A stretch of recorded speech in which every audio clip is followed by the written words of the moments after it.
Good morning, church. Actually, it's a little bit afternoon.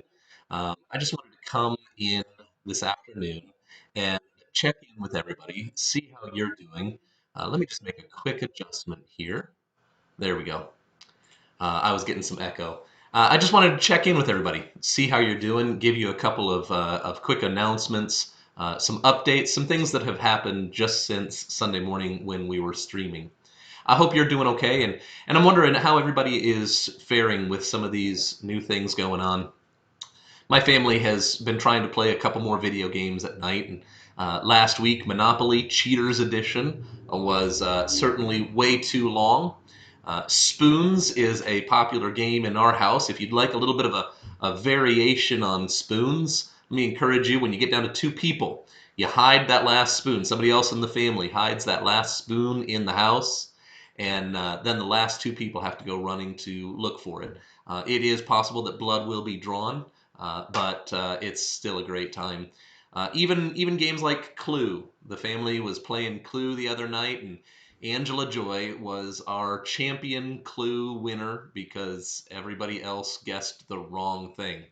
Um, but it's been exciting. Hopefully, you've had some creative ways that you're dealing with all of these, the new quarantine and some of these new rules.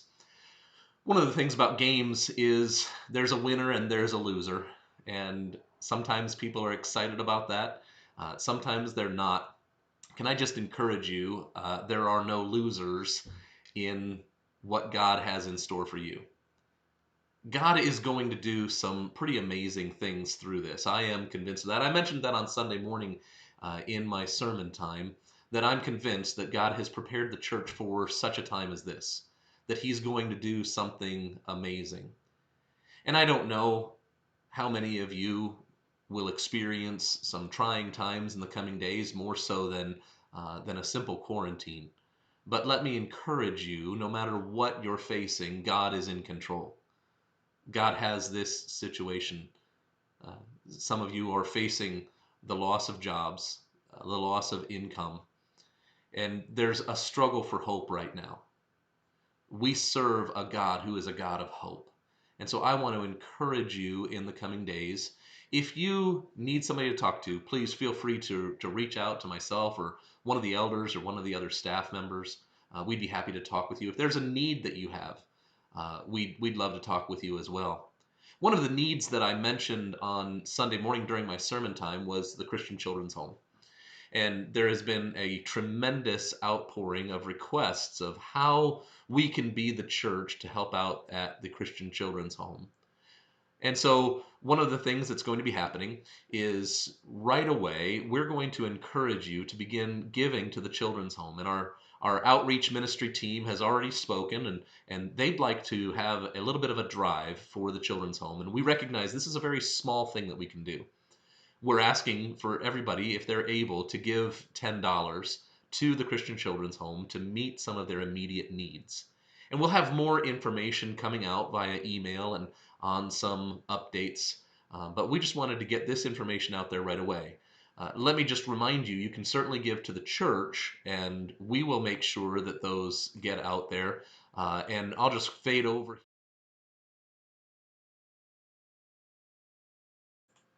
This is the church website. And if you notice, you can go to www.wearebethel.cc, and then you can give right on the website to the church, and we'll make sure that those donations get to the Christian Children's Home. So on wearebethel.cc, there's a page that says giving, and you can see that right here. You can click that, and that'll take you to this page, and you can give to Bethel, and that'll have the option there. You can mark those donations for the Christian Children's Home, and we'll make sure that those get to the Children's Home. Again, $10 is a very small amount, the least we can do, and we'll be looking at other ways that we can help out in the. But right now, this is something that we want to do to just encourage them. There are a lot of different challenges that they're facing. In addition to that announcement, yesterday in my sermon, I also mentioned that Carrie and I would be opening up the gym for families to use one family at a time. This was, of course, as you know, before the stay-at-home order that was placed by Governor DeWine yesterday afternoon. And so, in keeping with not just the letter of the law, but the spirit of that law, we are not going to be able to open the gym right now. And we're going to be evaluating that as we go. Governor DeWine did encourage families to get outside, to be outside and exercising. And one of the exceptions that he made for travel was for families to be outside, taking a walk, going for a hike, going for a run. He said playgrounds are closed, but the parks aren't. This is a great opportunity for you to gather as a family, to bond as a family. My family went for what we thought was going to be a hike over in Upper Sandusky on Sunday afternoon. It turned into a walk on a paved path, but it was a great time. We were out, and there was a lot of people out, and I appreciated the smiles that I saw. Uh, Encourage somebody by giving them a smile as you're out and about. Because of this new regulation or this new order that Governor DeWine put into place, we will be meeting online until further notice. Right now, that order goes through April 6th. Now, that, of course, takes us to the day after Palm Sunday. So we can count on online services for right now until after Palm Sunday, and at that point, things will be reevaluated. Can I just encourage you that no matter what happens as we approach the Easter season, church, Easter, none of that is canceled. We may not be meeting in the way that we always have been, but Jesus is alive. He has risen from the grave. Nothing can stop that. The date that that gets celebrated, the way that that gets celebrated, the time that that gets celebrated, nothing can stop the fact that Jesus is alive. And so we get to celebrate that. And whether we'll be celebrating that together online or whether we'll have the opportunity to celebrate that in person right away, I don't know what that looks like. But I'm excited about the opportunities that we have.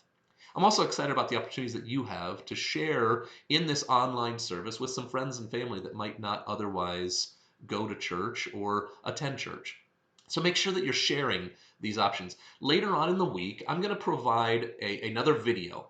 And what I'm going to do is I'm going to walk through step by step to make sure that everyone sees exactly how to view the live stream on Facebook and on YouTube.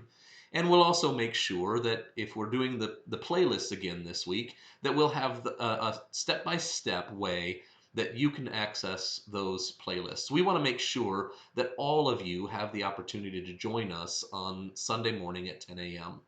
We'll also be evaluating, is this the best platform? I know a lot of churches experienced outages on Sunday morning. Their sermons weren't able to go live because Facebook crashed, other services crashed. YouTube, it appears there's been a little bit more buffering. So we'll be evaluating those, and I would personally ask if you could give me some feedback as you get those online streaming options, as you're watching those. Get some feedback to us. We may not be able to respond to all of that or answer all of the difficulties that we've got. But we want to make sure that we're paying attention to the absolute best option for our church family to gather and to celebrate all that Jesus has done. I thank you for letting me invade your homes on Sunday morning and even again today and in the coming days. And I just encourage you to remember that God is in control through all of this. Take some time to love on others. And let me just ask you right now, if somebody comes to your mind this afternoon or this evening, right after you're watching this, call them.